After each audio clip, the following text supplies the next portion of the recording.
umaga pong ito mga kapatid, I hope that the Lord will speak to us and convict our hearts regarding the power of prayer. And particularly, intercession. Pag sinabi nating intercession, you are not praying for yourself, but you are praying for others. Yun pong ibig sabihin ng intercession. Namamagitan ka sa Diyos at sa tao. So, ang mensaheng ito, I got an acronym from the Bible based on the verses of 7:14 and 30-35. The acronym is FAITH. So, mamaya po pag-usapan natin yan. But then, what is the background of our study? The background of the study, ito po yung continuation ng sermon ng last Sunday. The intended punishment of God. So, ang sabi dito sa verses 7 to 9, basahin po natin, 7 to 10, yung malilinawang mata. Then the Lord said to Moses, "Go down, because your people, whom you brought up out of Egypt, have become corrupt. They have been quick to turn away from what I commanded them, and have made themselves an idol cast in the shape of a calf. They have bowed down to it, and sacrificed to it, and have said, 'These are your gods, O Israel, who brought you up out of Egypt.' I have seen these people," the Lord said to Moses, "and they are a stiff-necked people. Now leave me alone, so that my anger may burn against them, and that I may destroy them. Then I will make you into a great nation." Tingnan po ninyo, yung galit ng Diyos dito. Ang sabi ng Diyos kay Moses, "Moses, bumaba ka doon sa mga tao mo." Ang sabi dito, "Because your people," hindi sinabi ni Lord na, "my people," your people. Grabe, tinakwil na ni Lord yung mga Israelita sa galit. "Your people, whom you have brought out of Egypt." Yung mga tao mo na inilabas mo mula sa Ehipto. Tingnan niyo yung galit ng Diyos. Tinakwil na niya yung Israel dito sa pananalita niya. Naging corrupt, naging masama. Ang sabi, napakadali nilang tumalikod. Quick to turn away. Bakit? Kasi if we will go back to chapter 19 of Exodus, makikita po ninyo from chapter 19 up to chapter 32, ang sabi ng mga Bible scholars, mga 6 weeks to 8 weeks lang itong nakalipas dito eh.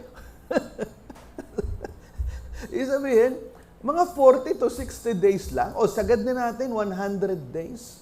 Sabihin 100 days lang, mula nung ibinigay yung 10 Commandments, hanggang dito sa chapter 32 na ito. So, ibig sabihin, sabi ng Lord, quick to turn away. At ang sabi dun sa verse 9, they are a stiff-necked people. Pag sinabi mong stiff-neck, sino sa inyo nakaranas stiff-neck? What, yung iba hindi nakaranas ng stiff-neck?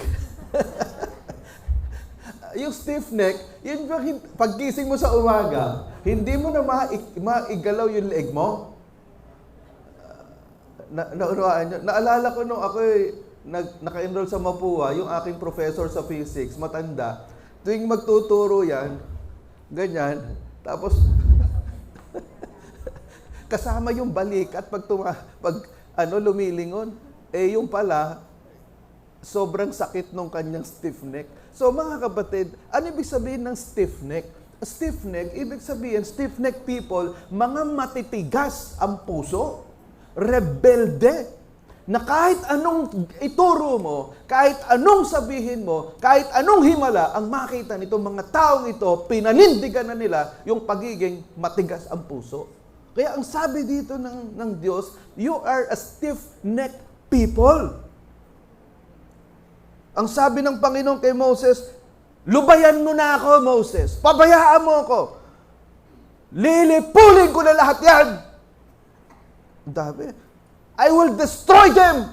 Kasi corrupt, quick to turn away, stiff-neck.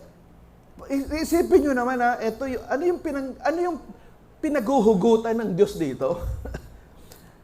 Galing ng Ehipto, 10 salot ang pinadala sa Ehipto para lang pakawalan ni Paraon itong mga Israelites. Tapos hinati yung dagat. Ano pa? Nagpadala ng mana from heaven. Ang pagkain nila, pagkain ng mga anghel, tuwing umaga, sasalok lang sila ng bilao o ng palanggana, babagsak na yung mana. At Kailangan nila gusto nila ng karne. Nagpadala ang Diyos ng pugo. Walang mainom. Yung tubig lumabas doon sa bato. Grabe, sobrang dami ng himala. Tapos, hindi lang nakita si Moses ng 40 days dahil nasa taas ng Mount Sinai, dahil kinukuha yung 10 Commandments, abay, ang sabi, ano na nangyari dito sa Moses na to? Binabayaan na tayo? Gumawa nga tayo ng Diyos-Diyosan. Gumawa ng Diyos-Diyosan. Gumawa ng gintong baka. Ang sabi, ito ang iyong Diyos na naglabas sa iyo mula sa Ehipto. Ako, galit na galit ang Diyos. Naunawaan ninyo kung bakit galit na galit ang Diyos dito? Naunawaan po ninyo, mga kapatid. So therefore, ang sabi ng Panginoon dito kay Moses, pabayaan mo na ako, Moses. Lilipulin ko na to at gagawa ako ng panibagong bayan mula sa iyo. O da? Siguro kung maiba-iba yun. Siguro sa inis ni Moses. Sige na nga po, Lord, sige na nga. Ako punding-pundi na rin ako dito eh. Punding-pundi na rin po ako dito, Lord. Siguro po, lipulin nyo na nga po. Ganun ba nangyari? Pwedeng sinabi ni Moses, oo nga, no? Sige po, Lord, magtayo na po kayo ng bagong bayan, sa akin po lalabas. Pero ano sabi ng Panginoon, sabi ni Moses kay Lord, wag po, alang-alang po sa pangalan ninyo. So ano makikita natin dito? Israel's idolatry almost wiped them out. Hindi plano ng Diyos na wasakin sila pero sila mismo winasak nila yung sarili nila Kagaya ng marami sa atin. Hindi plano ng Diyos na mawasak ang buhay mo, kaya huwag mo isisi sa Diyos. Alam niyo, nakakabasa ako ng mga post sa Facebook, sinisisi ang Diyos Ang totoo niyan, ang sisihin mo, ikaw, yung sarili mo, kasi ang tigas ng puso mo. Pagkatapos ng napakaraming salita, pagkatapos na yung mga pinag-pray ko pa, talagang mga gumaling, naghimala, pero asa na ngayon? Yung iba, mga dating, wala namang binatbat, wala namang sinabi, walang direksyon ng buhay, nakakilala sa Panginoon, pero nagbalik sa kasalanan. Tapos nung napahamak, sinisisi ang Diyos. So remember this, God's love for Israel was immeasurable. Ibig sabihin, hindi kayang sukatin ang pag-ibig ng Diyos. Pero yung pasensya niya, yun, may limitasyon yun. The love of God is limited by His patience. Because the patience of God is limited by His holiness and righteousness. Ang Diyos hindi lang siya God of love, but He is also a God of holiness and righteousness. So, the Israelites were free to make their choices, but they were not free to choose the consequences of their wrong choices. Kagaya din naman natin. Malaya tayo May freedom tayo to choose. Tama ba? You have the freedom to choose. Kaya lang, eto masakit dyan. You don't have the freedom to choose the consequences of your wrong choices. Naunawaan natin. Anong warning dito? Don't abuse the love and patience of God because He will not tolerate wickedness. Yung iba kasi sinasabi, ang Diyos naman, God of love. Ay, mapagpatawad ang Diyos maunawain. O, totoo yan. Pero ang Diyos, hindi lang naman siya Diyos na maunawain. Ang Diyos din siya na banal at matuwid. So, remember this, no? Tingnan niyo. Remember the 3,000 men who died and many more died of plague in verse 35. Yung 3,000 men, 3,000 heads of the families na matitigas ang puso na mga rebelde. Sila yung unang pinagpapatay dito ng Diyos. At dun sa verse 35, nagpadala ang Diyos ng salot at yung mga sumunod sa kanila, isa-isang namatay. So, mga kapatid, ang sabi sa Revelation 21 verse 8. Subalit, para naman sa mga duwag, mga taksil, mga gumagawa ng mga kasuklam-suklam na bagay, mga mamamatay tao, mga nakikiapid, mga mangkukulam, mga sumasamba sa Diyos-Diyosan, at sa lahat ng mga sinungaling, ang magiging bahagi nila'y sa lawa ng nagliliyab na apoy at asupre. Ito ang pangalawang kamatayan. Yun ang sabi dito sa Revelation 21 verse 8. So kaya mga kapatid, mag-ingat po tayo, huwag nating sagarin ang pasensya ng Diyos. Now, the intercession of Moses saved Israel from disaster. So, ang sabi ng Diyos kay Moses, pabayaan mo na ako, Moses. Pabayaan mo na ako. Lilipulin ko na itong mga to. Sobra na. Sagad na. Sagad na yung pasensya ko. Pero, ang sabi ni Moses, wag po. Kaya ang sabi dito, mga kapatid, Moses appealed, number 1, to God's responsibility. Ang sabi doon sa verse 11, mga tao mo po sila, bayan nyo po sila. Ibinalik ngayon ni Moses sa Diyos, hindi ko po sila tao, tao nyo po sila, bayan nyo po sila. Responsibilidad nyo po na tulungan sila. Pangalawa, Moses appealed to God's reputation. Ano na lang po sasabihin ng mga taga-Ehipto na inilabas mula sa Ehipto para po lipulin dito? Mapapahamak po yung reputasyon ninyo. Pangatlo, Moses appealed to God's reliability. Ibig sabihin, yung pagiging maaasahan ng Diyos. Ang sabi ni Moses sa Diyos, alalahanin niyo po yung pangako niyo kay Abraham, kay Jacob, kay Isaac. Alalahanin niyo po yung covenant ninyo. Alalahanin niyo po. Kaya tingnan niyo mga kapatid, no? Moses appealed to these three things. God's responsibility, God's reputation, and God's reliability. Kagaya din naman natin kapag nananalangin tayo. Pwede nating sabihin, Lord, responsibilidad niyo po ako. Responsibilidad niyo po yung pamilya ko. Responsibilidad niyo po yung church namin. Lord, wag niyo pong ipahiya yung pangalan ninyo. Alam niyo, madalas ako nananalangin ng ganyan. Lord, magpe-pray po ako sa mga may sakit. Lord, magkukrusada po ako. Magmi-mission po ako. Wag niyo po ipahiya yung pangalan ninyo. Lord, may magpapapray po sa akin. Lord, meron pong magpapacast out ng demonyo sa akin.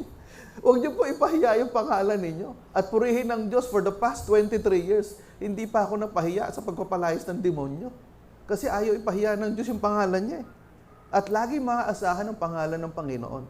Now, alam po ninyo, ano bang intercession? Intercession is a selfless or unselfish prayer for those whom we pray to receive God's favors. Ito yung pananalangin natin sa mga taong gusto natin na pagpalain ng Diyos. Alam niyo, sa aking libro na naisulat, Deliver Us from Evil, merong isang kwento dito na yung isang missionary doctor sa Africa, meron siyang ginamot na lalaki na nagsusuntukan, nag-away, ginamot niya itong lalaki na sugatan. So pagkatapos niyang gamutin, bumalik siya doon sa niyang kampo, doon sa jungle sa may Africa. Ang problema, itong ginamot niya, imbis na magpasalamat sa kanya, sinundan siya para nakawan at patayin. Kasi alam nito, masama itong taong ito. Ang ginawa nitong lalaking ito, na ginamot ng doktor, nagsama pa siya ng 5 kaibigan niya para puntahan itong doktor na ito para pagnakawan at patayin. Pero anong sabi nung lalaki sa kanyang 5 kaibigan? Ang sabi, doktor, nung makalipas sa ilang buwan, doktor, alam po ninyo, minsan isang gabi po, naalala nyo, ginamot nyo po ako. Alam po ninyo, nung gabi po na yun, sinundan ko po kayo, kasama ko yung 5 kaibigan, kaya lang hindi po namin nagawa yung gusto namin gawin sa inyo. Kasi po, nakita po namin, merong 26 armed bodyguards kayo. Merong 26 na sundalo na nakapalibot po doon sa kampo ninyo, kaya hindi po kami nakalapit. Itong missionary doctor na ito, bumalik sa kanyang church sa Amerika. Ikinuwento ito. So habang nagkukwento, itong lalaking ito, paki-post mo nga, paki-click mo nga, Karen. Itong lalaking ito, habang nandun siya, nangangaral siya doon sa church niya, ang sabi niya, ganito po ang nangyari. Pero merong isang tumayo na lalaki, ang sabi niya, Pastor, anong araw po yan? Sinabi yung araw. Yan po yung araw, gabi sa Africa, umaga po dito sa Amerika. Mag-golf po ako. Kaya lang, hindi po ako natuloy sa pag-golf kasi na-convict yung puso ko na ipag-pray kayo. Ang ginawa ko po, nagpatawag po ako sa mga kalalakihan, pumunta sa church para ipag-pray kayo. Ang sabi ng lalaki, pwede bang tumayo yung mga lalaking nakipanalangin sa akin nung umaga na yon? Umaga dito sa Amerika, gabi doon sa Africa. Alam nyo kung ilan ang tumayo? 26. 26 men stood up those who prayed for that missionary. Ano ibig sabihin nito? Napakahalaga mga kapatid. We pray for one another. Hindi natin alam yung ikaw na nagpe-pray, nire-represent mo 26 angels yung pumalibot dito sa missionary doctor na ito eh. Naunawaan natin. Ito, true story po ito. So what are the powerful principles of intercession by Moses? Number 1 is fervent appeal. Kasi ang sabi dito, sa Tagalog, marubdob na pag-apila. Ang sabi doon sa verse 11, basahin natin, pero nagmakaawa si Moises sa Panginoon na kanyang Diyos. O Panginoon, bakit po ninyo ipapalasap ang galit nyo sa inyong mga mamamayang inilabas ninyo sa Ehipto sa pamamagitan ng dakila niyong kapangyarihan? So, ibig sabihin, yung apilan ni Moses, Panginoon, pawiin po ninyo yung galit ninyo. Ano yung fervent? Marubdob. Ang tanong, gaano karubdob yung pananalangin mo para sa pamilya mo at para sa mga mahal mo sa buhay? Gaano, how much do you pray? How fervent? How serious? How sincere do you pray for your loved ones? Naunawaan po natin mga kapatid. Okay? Pangalawa, appeal to God's mercy. Ang inapilan ni Moses sa kahabagan ng Diyos. Verse 12, basahin natin. 1, 2, 3. Ano na lang po ang sasabihin ng mga Ehipsyo na kinuha po ninyo ang inyong mga mamamayan sa Ehipto para patayin sa kabundukan at mawala sila sa mundo? O Panginoon, huwag po ninyo ituloy ang matinding galit nyo sa kanila. Huwag nyo silang papatayin. Tingnan nyo si Moses, sabi, maawa po kayo, Panginoon. Kahabagan po ninyo, Panginoon, itong 2 milyon na Israelita na ito na inilabas nyo wala sa Ehipto. Naunahan po ninyo, Moses was appealing to the mercy of God, not to the justice of God. Kasi kung justice ng Diyos, ang appeal ni Moses, patay itong mga Israelita na ito. Kaya ang appeal ni Moses, mercy. Alam niyo ba kung ano yung mercy? Mercy is God withholding from you the punishment that you deserve. Ano yung grace? Grace is God giving to you the favor that you do not deserve. Naunuhan po ninyo.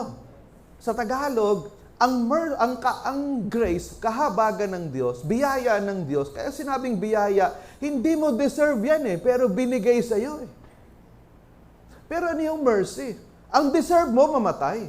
Ang deserve mo maghirap, magdusa, gumapang sa hirap. Pero hindi binigay ng Diyos sa yan Kasi ang binigay ni Lord, mercy. Kaya ang sabi ni Moses dito, Lord, mahabag po kayo. Alam ko, deserve nitong mga matitigas sa mga ulo, nitong mga masama na to, mga Israelita na to, itong mga makakalimutin na ito, they deserve to die.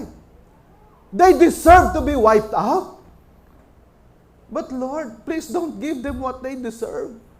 Have mercy on them. Naunawaan po ninyo, mga kapatid. Okay, pangatlo, intervention through atonement. Pakikialam sa pamamagitan ng pagbabayad sala. Kasi ang sabi ni Moses dito, kung hindi na magitan si Moses, kung hindi nakialam si Moses, patay ito patay talaga. Ubos! Naunuhaan po ninyo? Kasi ang sabi nga ng Diyos, pabayaan mo na ako Moses Sawang-sawa na ako dito sa mga Israelita na to. Lubayan mo na ako, lilipulin ko na sila at magtatayo ako ng bagong bansa galing sa iyo. Pwede sinabi ni Moses, okay po, sige Lord. Sa loob ni Moses, wow, ako pala, sa akin matutupad ang pangako ng Diyos. Pwede yun Pero hindi ginanab ni Moses yung opportunity ng Diyos sa kanya Alam po ninyo, si Lord, ang Diyos, ang nag-o-offer sa kanya, gagawa ng bansa galing. Sino ba naman ang makakatanggi doon? Tama ba? Justified in his offer. Pero sabi ni Moses, Lord, ayoko. Ayoko nung offer mo. Mahal ko itong mga matitigas sa mga ulo na ito Basahin natin ito, Exodus 30, verses 30 to 31. Nang sumunod na araw, sinabi ni Moises sa mga tao, nakagawa kayo ng malaking kasalanan, pero aakit ako ngayon sa bundok, doon sa Panginoon. Baka matulungan ko kayong mapatawad sa inyong mga kasalanan.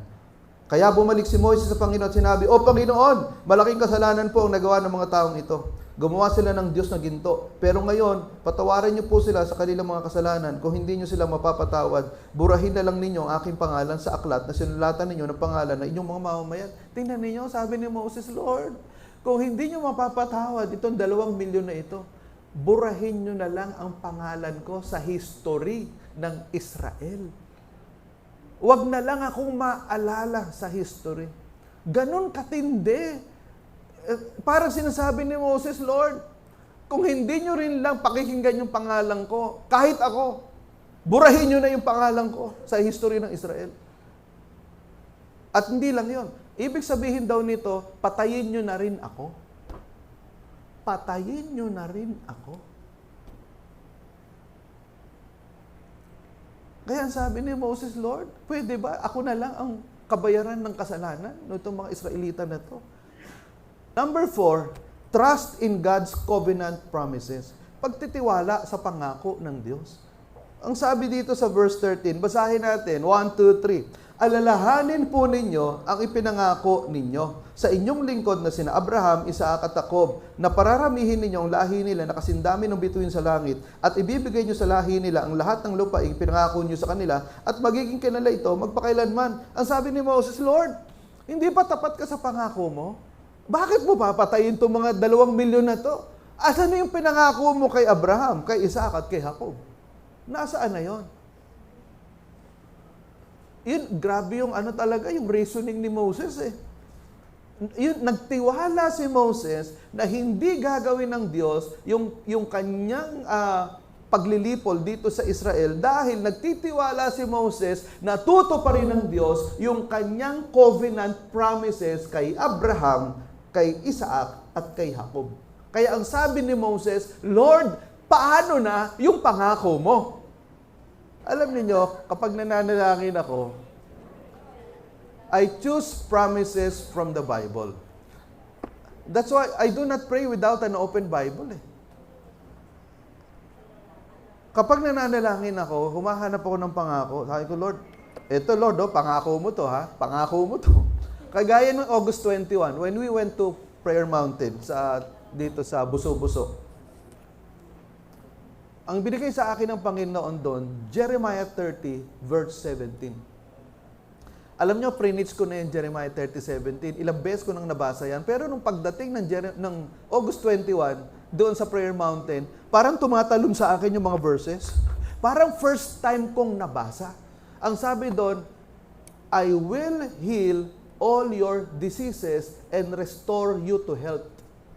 Yun ang pinangako ng Diyos sa akin. Alam nyo, parang tumatalon sa akin yan eh. Kasi I'm praying for myself and for Pastora Malu. Kaya sabi ko, Lord, pag nananalangin ako, lagi ko inaangkin, Lord, pinangako mo to ha. Panginoon sa Prayer Mountain August 21, 2023. Nangako ka, Lord nangako ka, hindi ka sinungaling. Okay, number 5, hopeful expectation of God's response. Ano yung hopeful? Ito, tinagalog ko na, pag-asa sa positibong tugon ng Diyos. Tingnan yung verse 14 and 34. Basahin natin. Kaya hindi na itinuloy ng Panginoon ang plano niyang pagpatay sa kanyang mga mamamayan. Sumagot ang Panginoon kay Moses, kung sino ang nagkasala sa akin, ang pangalan niya ang buburahin ko sa aklat ko. Lumakad ka na at pangunahan ng mga tao papunta sa lugar na sinabi ko sa iyo at pangungunahan kayo ng anghel ko. Pero darating ang panahon na paparusahan ko sila sa mga kasalanan nila. Ano ibig sabihin nito? Sinagot ng Diyos yung prayer ni Moses. Sabi sa verse 14, kaya hindi na itinuloy ng Panginoon ang plano niyang pagpatay sa kanyang mga mamamayan. Kung babasahin po natin dito sa Old English, God repented of what He intended to do. Nagsisi daw ang Diyos. Or sa ibang salin naman, God grieved over His plan to wipe out Israel. Ano ibig sabihin nung nagrepent si Lord? Nagrepent na hindi pinagsisihan ng Diyos. Ibig sabihin, bumaba ang level ng Diyos kay Moses. Tumugon ang Diyos kay Moses base sa pananalangin ni Moses. Naunawaan po niyo, tumugon ang Diyos kay Moses. Bumaba ang Diyos sa level ni Moses. Kagaya din naman natin. Bumababa ang Diyos sa level natin. God responds according to how we pray to Him. Naunawaan po natin. So, kaya ang sabi dito, o lumakad ka na. Pangunahan mo na mga tao papunta sa promised land. At ang sabi ng Diyos kay Moses, kung sino ang nagkasala, siya ang buburahin ko sa aklat. Parang sinabi, kung sino yung nagkasala, siya ang parurusahan ko. Wala kang kasalanan ba't kita papatayin? Naunawaan natin mga kapatid. So, kaya nga, in summary, principles of Moses' intercession, when we pray for others, fervent appeal to God's mercy, intervention through atonement, trust in God's covenant promises, and hopeful expectation of God's response. Napakahalaga po nito. Alam nyo, kapag nananalangin tayo, dapat palalim ng palalim yung prayer natin. Hindi yung puro na lang John 3:16. Hindi lang, Lord, give us this day our daily bread and forgive us of our trespasses as we forgive those who trespass against us. Hindi lang puro ganun. Basic yun Hindi lang, Lord, bigyan nyo nga po ako ng trabaho. Lord, bigyan nyo nga po ako ng makakain. Lord, bigyan nyo nga po ako pambili ng bagong cellphone. Lord, sira na po yung sapatos ko bigyan nyo nga po ako ng bagong sapatos. Lord, yung kliyente ko po, Lord, hindi po ako nire-replyan. Pag-replyin nyo nga po yung kliyente ko. Lord, wala po akong pambayad ng utang. Tulungan nyo nga po ako, mga kapatid. Sinasagot ng Diyos yung mga panalangin na yan. Pero dapat, lalim-laliman naman natin yung prayer natin. Huwag naman puro sa atin. Learn to intercede for others. Marami sa atin, napaka-selfish ng mga prayers natin. Puro ikaw. My, me, mine, myself. Kaya hindi lumalago ang faith Nakatingin ka sa sarili mo, puro ikaw. Anong mahita ko dyan? Anong makukuha ko dyan? In life application, number 1, if you really love your family and friends, you will do your best to pray for them until they experience the salvation and transformation from the Lord. Naunawaan po natin, kung talagang mahal mo yung nanay mo, yung tatay mo, yung kaibigan mo, yung kapatid mo, yung asawa mo, hindi mo tatantanan yan sa pananalangin. Hanggat hindi mo nakikita yung pagbabago dyan, hanggat hindi mo nakikita ang umiiyak yan, nagsisisi ng mga kasalanan, at kinikilala si Kristo bilang Panginoon, tagapagligtas at Diyos ng kanyang buhay. Pangalawa, if you really are a child of God, you will have compassion for the lost and you will do everything to share the word of life to them. Kung talagang anak ka ng Diyos, hindi mo sasarilinin yung mensahe ng kaligtasan. Hindi ka mapapakali na yung tinanggap mo, the greatest gift of all, which is the salvation, your assurance that you will go to heaven, hindi mo sasarilinin yan. You will have compassion, matinding kahabagan sa mga taong naliligaw ng landas. Naunawaan po natin mga kapatid, hindi mo sasarilinin yan. Alam nyo, ting lumalabas ako dito, pupunta ako sa palengke, makikita ko yung mga tao sa palengke. Alam nyo, lumatang sa puso ko, Lord, tulungan nyo nga po ako, paano ko madadala sa church yung mga taong yan? Tuwing sumasakay ako ng jeep, nakikita ko yung mga taong nasa loob ng jeep, iniisip ko, ano kaya itong mga taong ito? Sa impyerno kaya ito pupunta o sa langit? Pag nasa SM kami, ang dami-dami mga tao. Lord, iniisip ko, ilan dito ang pupunta sa langit? Ilan ang pupunta sa impyerno? Yan ang lagi nasa isip ko. Kasi kung talaga anak ka ng Diyos, kung anak ka ng Diyos, hindi ka mapapakali. Alam mo, yung pamilya mo, wala sa Panginoon, sa impyerno gigising yan Alam niyo, ito yung panalangin ni Kristo. Tingnan niyo. Ang sabi dito sa Juan 17, talatang 20, basahin nga natin mga kapatid. 1, 2, 3. Ang panalangin ko ay hindi lang para sa kanila na sumasampalataya sa akin, kundi pati na rin sa mga sasampalataya pa sa akin sa pamamagitan ng pangangaral nila. So tingnan po ninyo, ang sabi ng Panginoong Jesus, dito, ang prayer ko, ang panalangin ko, hindi lang para sa mga mananampalataya sa akin. Kung hindi, sa mga sasampalataya din sa akin sa pamamagitan ng pangangaral nila. Naunuhaan po ninyo. So bago mo pa sharean yung nanay mo, bago mo pa bahaginan ng salita ng Diyos, ang nanay mo, ang tatay mo, ang best friend mo, yung asawa mo, yung boyfriend mo, yung girlfriend mo, pinagpe-pray na ni Lord yan.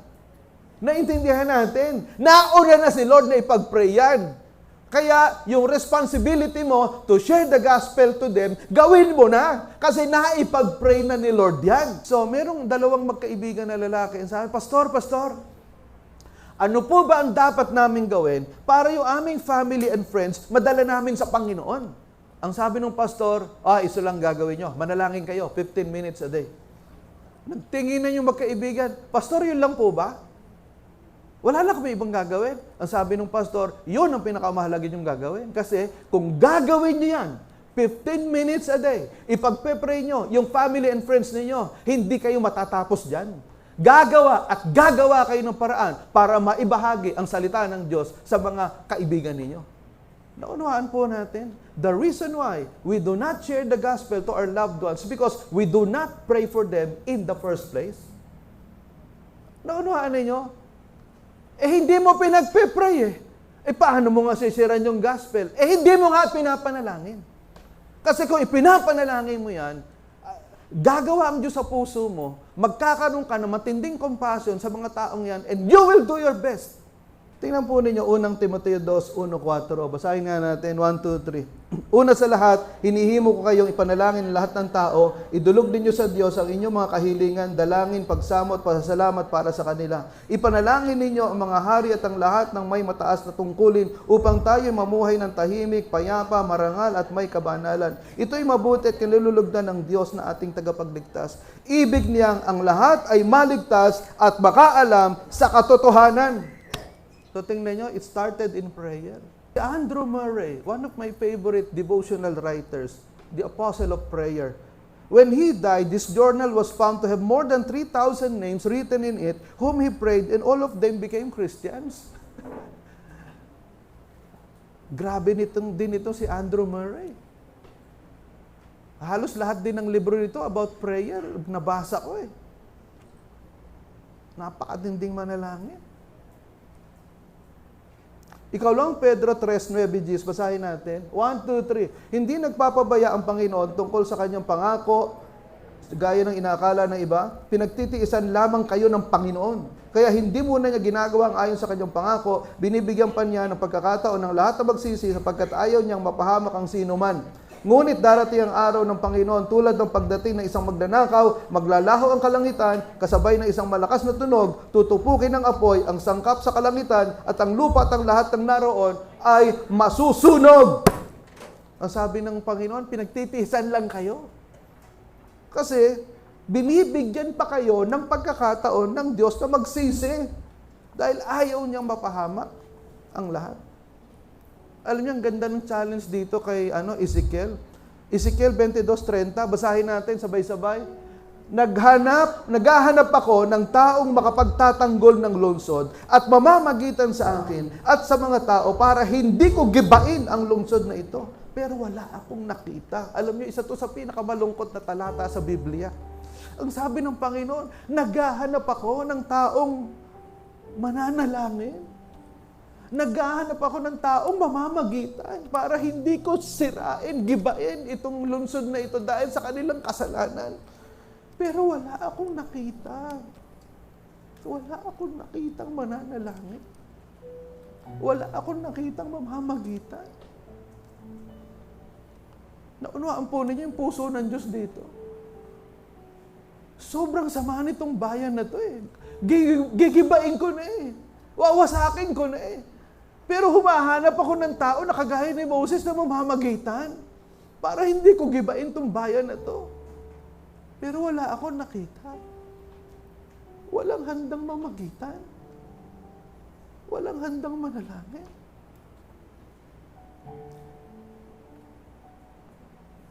Ganun pa rin ang tanong ng Diyos sa atin Gigibain na ng Diyos yung pamilya mo Gigibain na ng Diyos tong bayan natin, ang bansang Pilipinas Pero may matatagpuan ba ang Diyos ng mamamagitan para sa Diyos at sa tao?